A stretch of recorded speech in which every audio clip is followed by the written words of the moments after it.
Hello guys, welcome back to my channel. ഇന്ന് നമ്മൾ പറയാൻ പോകുന്നത് ചാമ്പ്യൻ എന്ന് പറയുന്ന മൂവിയുടെ സ്റ്റോറിയാണ്. മൂവിയുടെ കഥകൾ കേൾക്കാൻ താല്പര്യമുള്ള എല്ലാ കൂട്ടുകാരും ഈ ചാനൽ ഒന്ന് സപ്പോർട്ട് ചെയ്യണേ. ലൈക്ക് ചെയ്ത് സബ്സ്ക്രൈബ് ചെയ്യാൻ മറക്കരുത്.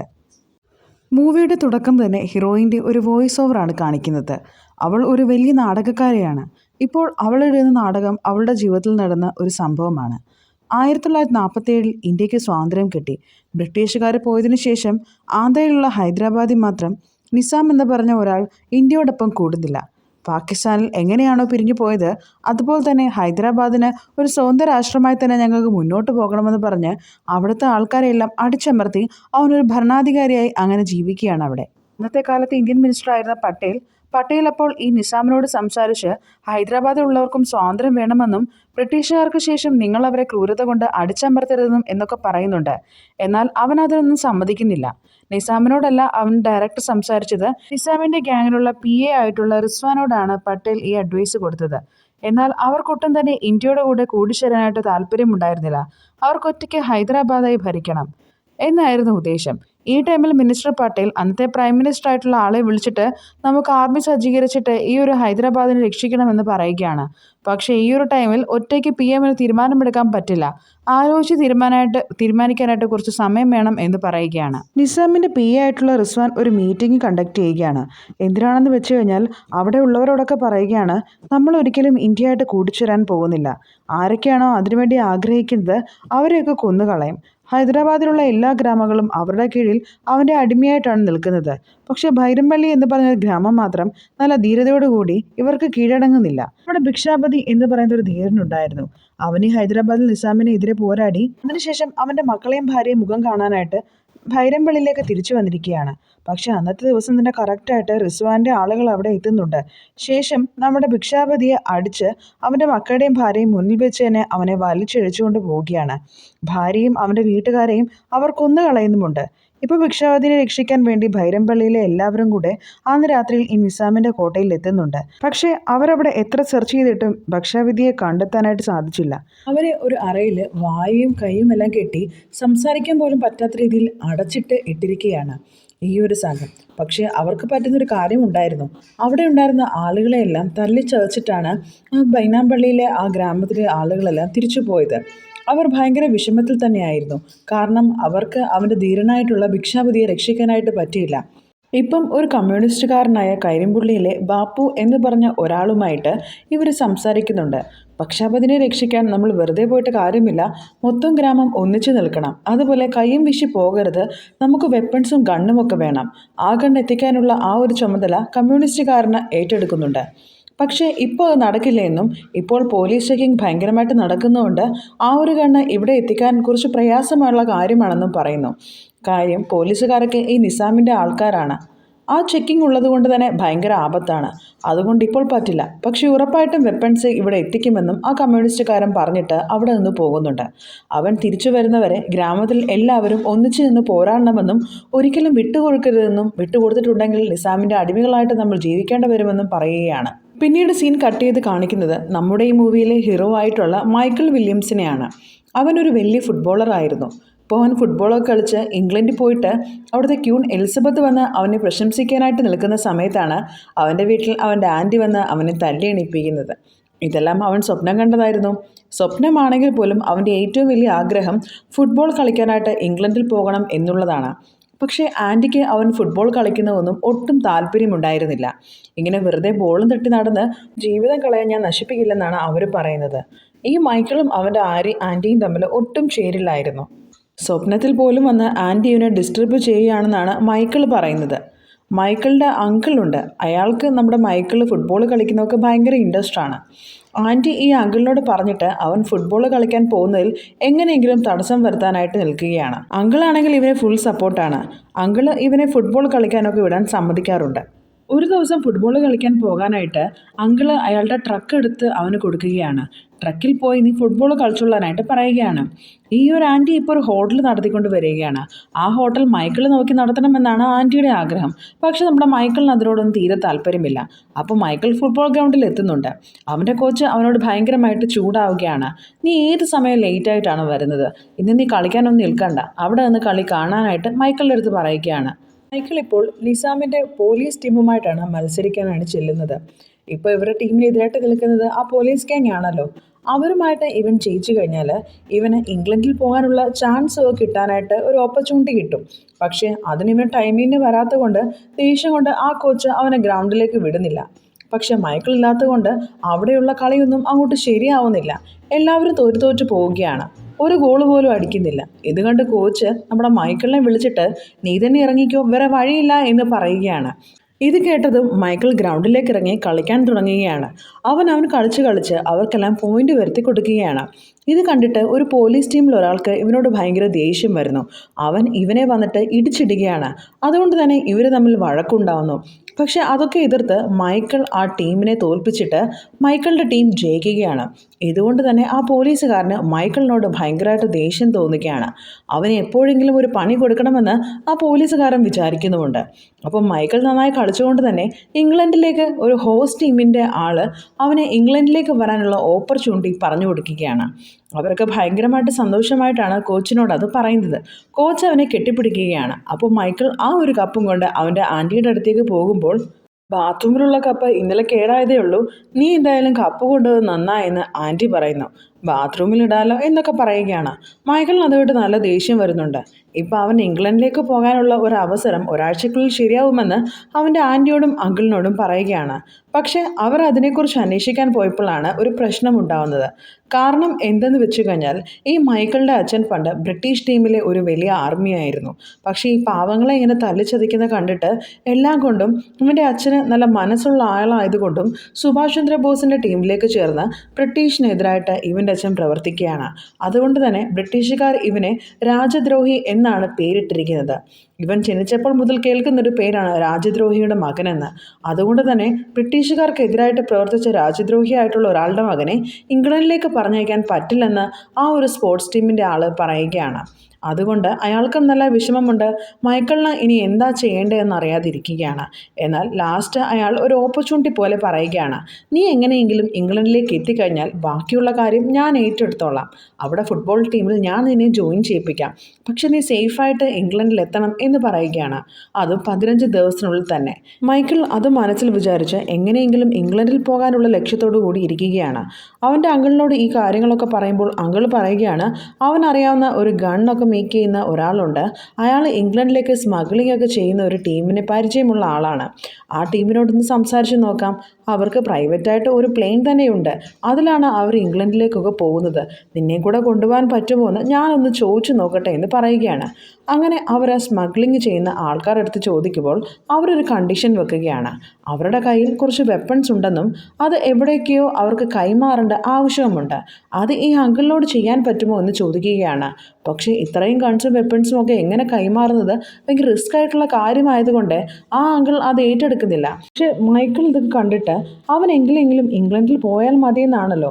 അവൻ 15 ദിവസങ്ങളിൽ തന്നെ ഈ വെപ്പൺസൊക്കെ കൈമാറി ഇംഗ്ലണ്ടിലേക്ക് പോകാൻ റെഡിയാകുമെന്ന് മനസ്സിൽ ഉറപ്പിച്ച് ആ ഡീലിന് അവൻ ഓക്കെ പറയുകയാണ്. അപ്പോൾ ആ വെപ്പൺസൊക്കെ നിറച്ച ട്രക്കും കൊണ്ട് അവർ പറഞ്ഞ ആ സ്ഥലത്തേക്ക് പോകാനായിട്ട് ഒരുങ്ങുകയാണ്. പോലീസിൻ്റെ സെർച്ചിങ് ഒക്കെ നല്ലപോലെ നടക്കുന്നതുകൊണ്ട് അവർ രണ്ടുപേരും, അതായത് അവനും അവൻ്റെ ഫ്രണ്ടും ഉണ്ട്, അവർ രണ്ടുപേരും പോലീസ് യൂണിഫോം ഇട്ടാണ് പോകുന്നത്. പക്ഷേ അവൻ്റെ നിർഭാഗ്യവശാൽ ഇടയിൽ വെച്ചിട്ട് ഒരു ചെക്ക് പോസ്റ്റ് ഉണ്ടായിരുന്നു. അവിടെ ചെക്കിങ്ങിനായിട്ട് നിൽക്കുന്നത് അന്ന് ആ ഫുട്ബോൾ കളിച്ച് ഒരു പോലീസുകാരനുമായിട്ട് അടിയിട്ടിട്ടുണ്ടായിരുന്നില്ലേ, അയാളായിരുന്നു. ആ പോലീസുകാരൻ്റെ കയ്യിൽ അങ്ങനെ ഇവർ ചെന്നെത്തുകയാണ്. പോലീസുകാരൻ അങ്ങനെ ഇവൻ്റെ കയ്യിൽ ഈ വെപ്പൺസ് ഉണ്ടെന്ന് മനസ്സിലാക്കി ഇവനാണെന്ന് അറിഞ്ഞുകൊണ്ട് തന്നെ അവൻ വിടാതെ പിടിച്ചു വെക്കുമ്പോൾ ആ പോലീസുകാരൻ്റെ മുഖത്ത് എന്തോ തീയൊക്കെ ഇട്ടിട്ടാണ് അവനും അവൻ്റെ കൂട്ടുകാരനും അവിടെ നിന്ന് രക്ഷപ്പെടുന്നത്. പക്ഷേ രക്ഷപ്പെട്ടു പോകുന്ന വഴിക്ക് അവൻ എത്തിച്ചേരുന്നതോ നിസാമില്ലേ, ആ ഗ്യാങ് ലീഡർ, അയാളുടെ ഗ്യാങ്ങിലുള്ള ഒരാളുടെ വീട്ടിലാണ് ചെല്ലുന്നത്. അവർ ഇവനെ നിസാമിൻ്റെ അടുത്ത് കൊണ്ടു ചെല്ലുകയാണ്. അവൻ എന്തെങ്കിലും ഹെൽപ്പ് നിങ്ങൾക്ക് ചെയ്തു തരുമെന്ന് പറഞ്ഞാണ് മൈക്കിളിൻ്റെയും അവൻ്റെ കൂട്ടുകാരനെയും കൊണ്ട് നിസാമിൻ്റെ അടുത്തേക്ക് കൊണ്ടുപോകുന്നത്. ടൈമിൽ മൈക്കിളിൻ്റെ ഓരോ സ്വഭാവവും അവൻ അങ്കിളിനെ വിളിച്ച് ഫോൺ സംസാരിക്കുന്നതൊക്കെ നിസാമ് ശ്രദ്ധിക്കുകയാണ്. അയാൾക്കപ്പം മനസ്സിലാവുന്നുണ്ട് ഇവൻ ശരിക്കുള്ള പോലീസല്ല, ഇവൻ ആ ഒരു ഗ്രാമത്തിൽ നിന്ന് ആ ഭിക്ഷാവതിയെ രക്ഷിക്കാൻ വന്ന ആളായിരിക്കുമെന്ന് നിസാമിന് തോന്നുകയാണ്. അതുകൊണ്ട് തന്നെ ഒരു തോക്കെടുത്തിട്ട് മൈക്കിളിൻ്റെ കയ്യിൽ കൊടുത്തിട്ട് ഭിക്ഷാപതിയെ വെടിവെക്കാനായിട്ട് മൈക്കിളിനോട് പറയുന്നു. നിങ്ങളെന്തായാലും പോലീസുകാരനല്ലേ എന്നാണ് പറയുന്നത്. പക്ഷേ മൈക്കിളിനെ കൊണ്ട് അതൊന്നും പറ്റുന്നില്ല. അപ്പോൾ നമ്മുടെ നിസാമിന് ഉറപ്പാവും ഇവൻ ആ ഗ്രാമത്തിൽ നിന്ന് ഭിക്ഷാവതിയെ രക്ഷിക്കാൻ വേണ്ടി വന്നതാണെന്ന്. ആ ഗ്രാമത്തിൽ ആരോ ആയതുകൊണ്ട് തന്നെ അവർ തമ്മിൽ അവിടെ ഫൈറ്റ് ഉണ്ടാവുകയാണ്. എങ്ങനെയൊക്കെയോ മൈക്കിൾ അവിടെ നിന്ന് ട്രക്ക് എടുത്ത് രക്ഷപ്പെട്ടു പോകുന്നുണ്ട്. പക്ഷേ പകുതി വെച്ചിട്ട് ഈ ആൾക്കാർ ഇവരെ അറ്റാക്ക് ചെയ്തുകൊണ്ടേ ഇരിക്കുകയാണ്. ഇതിൻ്റെ ഇടയിലാണ് ഒരു കാര്യം ശ്രദ്ധിച്ചത്. ആ ഭിക്ഷാപതി ഉണ്ടായിരുന്നില്ലേ, അവൻ ഇവർ ട്രക്കിനുള്ളിൽ കയറിയിരുന്ന് രക്ഷപ്പെട്ടുണ്ടായിരുന്നു. ആ ഒരു ഭിക്ഷാപതി മൈക്കിളിനോട് പറയുകയാണ്, നിങ്ങൾക്ക് രക്ഷപ്പെടണം എന്നുണ്ടെങ്കിൽ എൻ്റെ ഗ്രാമം ഇവിടെ അടുത്താണ്, അവിടേക്ക് പോയാൽ മാത്രമേ ഇനി നിങ്ങൾക്ക് രക്ഷയുള്ളെന്ന്. വേറെ വഴിയൊന്നുമില്ലാതെ മൈക്കിൾ നേരെ ആ ഗ്രാമത്തിൻ്റെ നേരെ ട്രക്ക് കൊണ്ടുപോവുകയാണ്. പക്ഷേ ട്രക്ക് വരുന്ന കണ്ടിട്ട് ആ ഗ്രാമത്തിലുള്ളവർ അവിടെ ശത്രുക്കളാണെന്ന് കരുതി അവർ ഈ ട്രക്കിനെ ആക്രമിക്കാനായിട്ട് ഒളിച്ചിരിക്കുകയാണ്. അവിടെ ഉണ്ടായിരുന്ന ഒരു രാജു എന്ന് പറഞ്ഞ പയ്യൻ അമ്പെടുത്തെടുത്ത് ആ ട്രക്കിനെ ആക്രമിക്കുന്നുണ്ട്. ആ ട്രക്ക് അങ്ങനെ ഒരു മരത്തിൽ കൊണ്ടുപോയി ഇടിക്കുകയാണ്.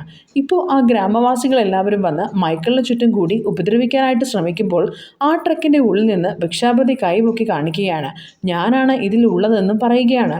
ഇവനാകെ ചോരയിൽ കുളിച്ചിരിക്കുന്ന കണ്ട് ആൾക്കാർ വിചാരിക്കും ഭിക്ഷാപതിയെ ഈ മൈക്കിളൊക്കെ ആക്രമിച്ചതാണെന്ന്. പക്ഷേ ഭിക്ഷാപതി പറയുന്നുണ്ട്, ഇവരാണ് എന്നെ ആ കോട്ടയിൽ നിന്ന് രക്ഷിച്ചതെന്ന്. അതുകൊണ്ട് തന്നെ ആ ഗ്രാമത്തിലെ ആൾക്കാർ മൈക്കിളിനോട് ഭയങ്കര സ്നേഹത്തോടു കൂടിയും നല്ലൊരു ഇൻട്രസ്റ്റോടു കൂടിയും തന്നെ പെരുമാറുകയാണ്. മൈക്കിളിൻ്റെ ട്രക്ക് കേടായതുകൊണ്ട് തന്നെ അത് നന്നാക്കാനായിട്ട് സമയമെടുക്കും. പക്ഷേ 15 ദിവസത്തിനുള്ളിൽ ഈ വെപ്പൺസൊക്കെ അവർ പറഞ്ഞ സ്ഥലത്ത് എത്തിക്കുകയും വേണം. വേഗം തന്നെ ആ ഒരു ട്രക്ക് ശരിയാക്കിക്കൊണ്ട് അവിടെ നിന്ന് പോകാമെന്ന് മൈക്കിൾ വിചാരിക്കുകയാണ്. അപ്പോൾ മൈക്കിൾ പറയുകയാണ്, ഞാനൊരു കോട്ടയിലേക്ക് വന്ന പാചകക്കാരനായിരുന്നു. പക്ഷേ അവരൊന്നും അത്ര നല്ല ആളുകളൊന്നും ആയിരുന്നില്ല, കൊലപാതകികളാണ്. ചിലർ ചോദിച്ചപ്പോൾ അവർ ഞങ്ങളെ കൊല്ലാനായിട്ട് പോയി. അതുകൊണ്ടാണ് ഞങ്ങൾ അവിടെ നിന്ന് ഓടി രക്ഷപ്പെട്ടതെന്ന്. അപ്പോൾ എൻ്റെ ട്രക്ക് കേടായി, അതുകൊണ്ട് അത് ശരിയാക്കുന്നവരെ 2 ദിവസം ഞാനിവിടെ നിന്നോട്ടെ എന്ന് ചോദിക്കുകയാണ്. എന്നാൽ ആ ഗ്രാമത്തിലുള്ളവർക്ക് ആരെയും വിശ്വസിക്കാനുള്ള ഒരു മനസ്സുണ്ടായിരുന്നില്ല. കാരണം അവർക്ക് എപ്പോഴും ഓരോ അപകടങ്ങളായിരുന്നു. മിത്രങ്ങളെ പോലും ശത്രുക്കളാണോ എന്ന് പോലും അവർക്ക് ഡൗട്ട് അടിച്ചിരുന്ന ഒരു സമയമാണ്. മൈക്കിൾ പറയുകയാണ്, ഇവൻ എൻ്റെ അളിയനാണ്. എന്നിട്ട് ആ ഫ്രണ്ടിനെ ചൂണ്ടിക്കാണിക്കുകയാണ്. എൻ്റെ അനീതിയുടെ ഭർത്താവാണ് ഇവൻ, അവൾ ഗർഭിണിയാണ്. അതുകൊണ്ട് ഞങ്ങൾക്ക് എന്തായാലും ഇവിടെ ഒരു സ്ഥലം തരണം എന്ന് പറയുകയാണ്. ഇത് കേട്ട് ഒരു സ്ത്രീ പെട്ടെന്ന് വന്നിട്ട് പറയുന്നു, ഭാര്യ ഗർഭിണിയാണല്ലേ, അതുകൊണ്ട് നമുക്ക് ഇവിടെ സ്ഥലം കൊടുക്കാമെന്ന്.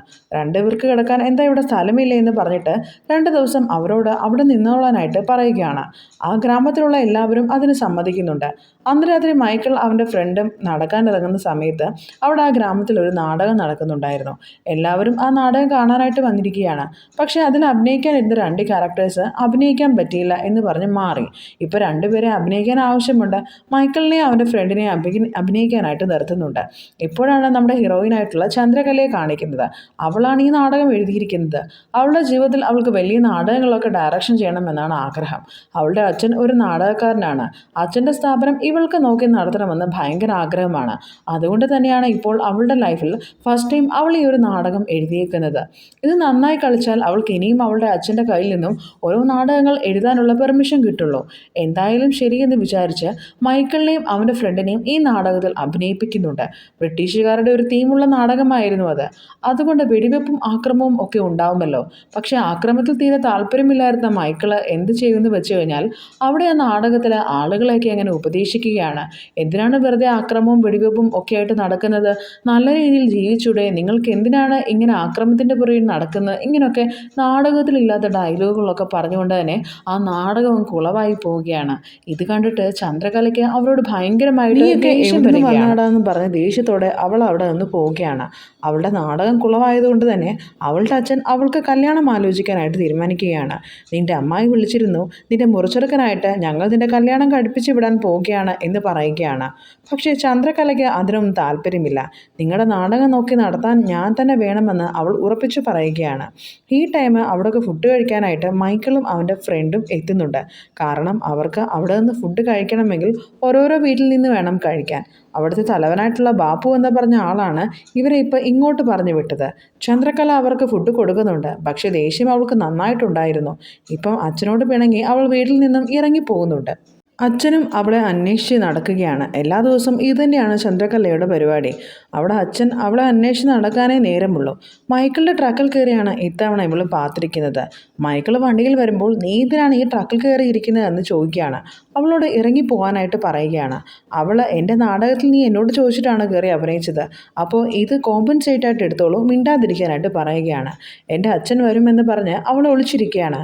മൈക്കിൾ നീ എന്തിനാണ് ഇങ്ങനെ ഒളിച്ചിരിക്കുന്നതെന്ന് അവളടുത്ത് ചോദിക്കുമ്പോൾ അവൾ പറയുന്നത് അവൾക്ക് കല്യാണം കഴിക്കാനായിട്ട് ഒട്ടും താല്പര്യമില്ല. വലിയ നാടകക്കാരിയാവണം, അച്ഛൻ്റെ ട്രൂപ്പൊക്കെ എനിക്ക് വേണം ഇനി മെയിൻറ്റെയിൻ ചെയ്ത് കൊണ്ടുപോകാൻ. പക്ഷെ കല്യാണം കല്യാണം എന്ന് പറഞ്ഞ് മനുഷ്യൻ്റെ തല തിന്നുകയാണ്. അതിനു വേണ്ടിയിട്ടാണ് ഒളിച്ചു നിൽക്കുന്നതെന്ന് അവൾ പറയുന്നു. ഇപ്പം അച്ഛൻ്റെ ട്രൂപ്പ് അല്ലാതെ വേറൊരു ട്രൂപ്പ് തുടങ്ങാമെന്ന് ചന്ദ്രകല വിചാരിക്കുകയാണ്. പക്ഷെ അവളുടെ ആ ഒരു നാടകത്തിൽ അഭിനയിക്കാനായിട്ട് അവൾക്ക് ആരെയും തന്നെ കിട്ടുന്നില്ല. അതുകൊണ്ട് വേറെ വഴിയില്ലാതെ അവൾ ചെന്നിട്ട് മൈക്കിളിനോടും അവൻ്റെ ഫ്രണ്ടിനോടും എൻ്റെ നാടകത്തിൽ ഒരു ഒഴിവുണ്ട്, വേണമെങ്കിൽ നിങ്ങൾ വന്ന് അഭിനയിച്ചോളാൻ പറയുകയാണ്. എന്നാൽ ഞങ്ങൾക്ക് ഇവിടെ കുറേ പണിയുണ്ട്, നിന്റെ നാടകത്തിൽ അഭിനയിക്കാനൊന്നും സമയമില്ല എന്ന് പറഞ്ഞിട്ട് അവർ ട്രക്ക് നന്നാക്കാനായിട്ട് ഇരിക്കുകയാണ്.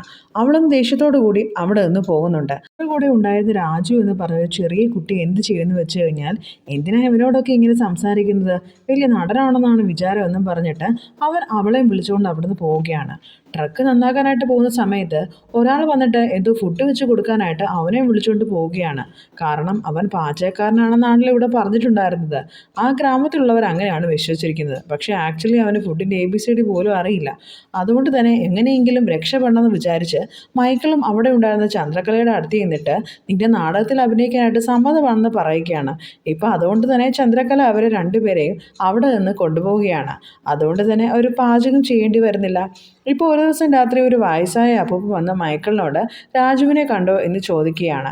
രാജു ശരിക്കും എങ്ങനെയാണ് ഇവിടെ വന്നതെന്നും അവൻ്റെ അച്ഛനും അമ്മയും എവിടെയെന്നും മൈക്കിൾ ചോദിക്കുമ്പോൾ രാജുവിൻ്റെ ആ കഥ ആ ഒരു അപ്പൂപ്പൻ പറഞ്ഞു കൊടുക്കുകയാണ്. പണ്ട് കുറേ കാലം മുന്നേ ഒരു സ്ത്രീ അടുത്തുള്ള ഹോട്ടലിൽ പാചകം ചെയ്യുന്ന പണി ചെയ്തുകൊണ്ടിരിക്കുകയായിരുന്നു. അവിടെയുള്ളവർ അവളെ ഒരു ഭിക്ഷക്കാരിയെ പോലെയാണ് ട്രീറ്റ് ചെയ്തിരുന്നത്.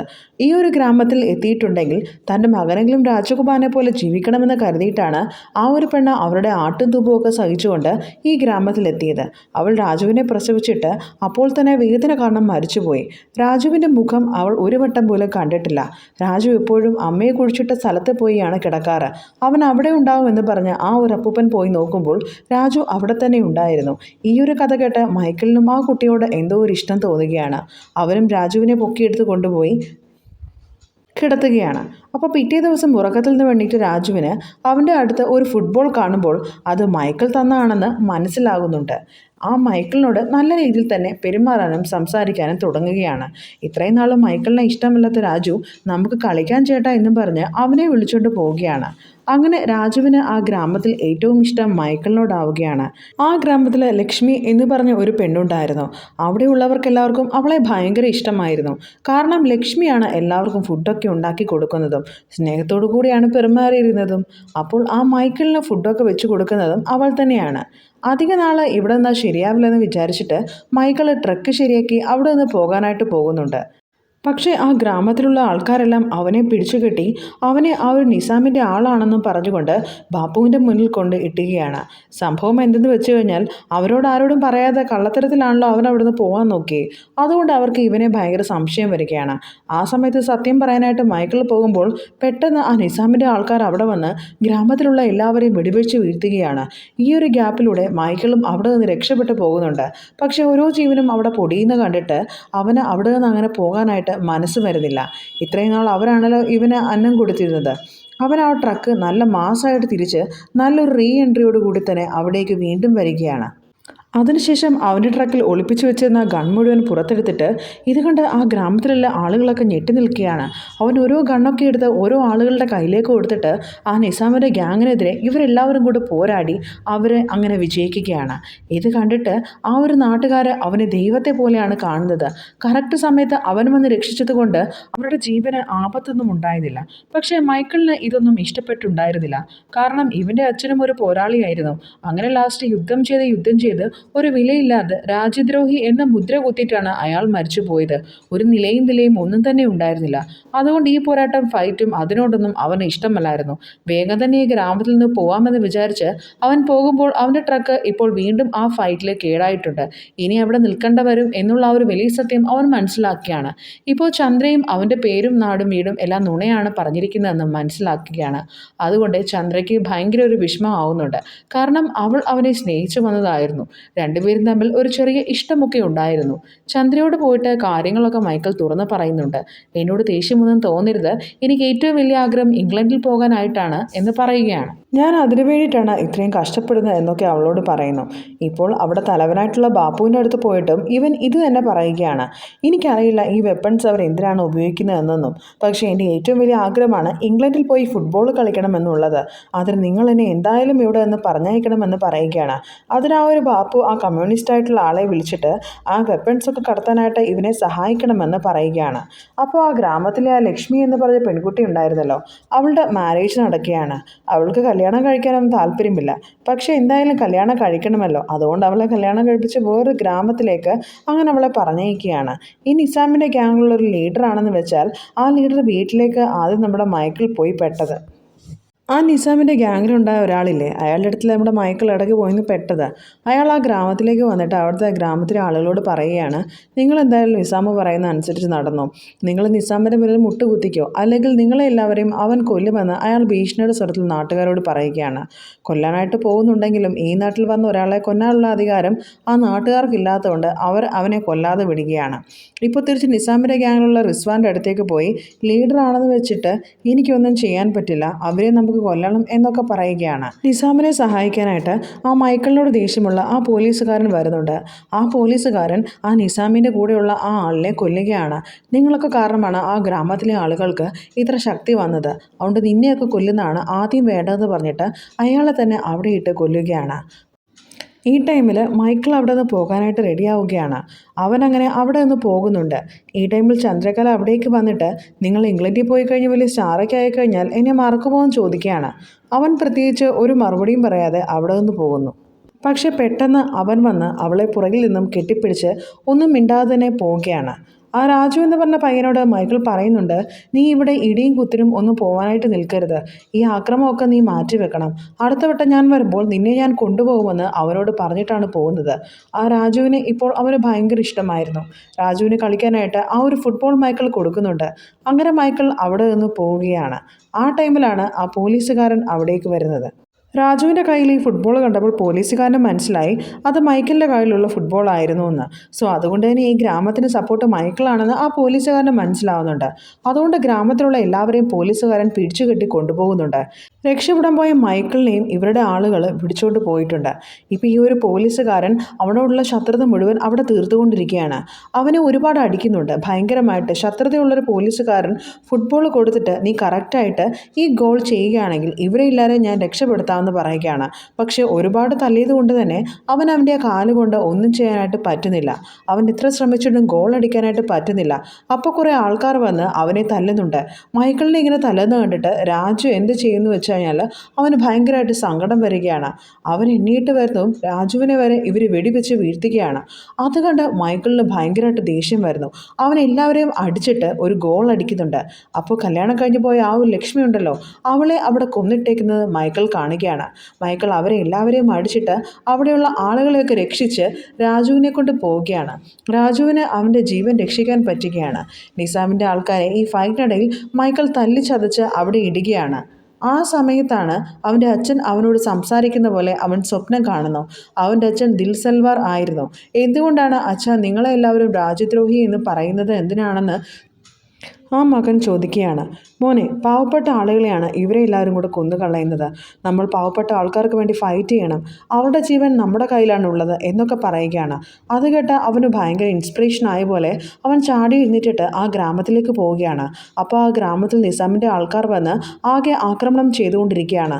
പെണ്ണുങ്ങളെ വരെ അവർ വെറുതെ വിടുന്നുണ്ടായിരുന്നില്ല, എല്ലാവരെയും കൊന്നൊടുക്കിക്കൊണ്ടിരിക്കുകയാണ്.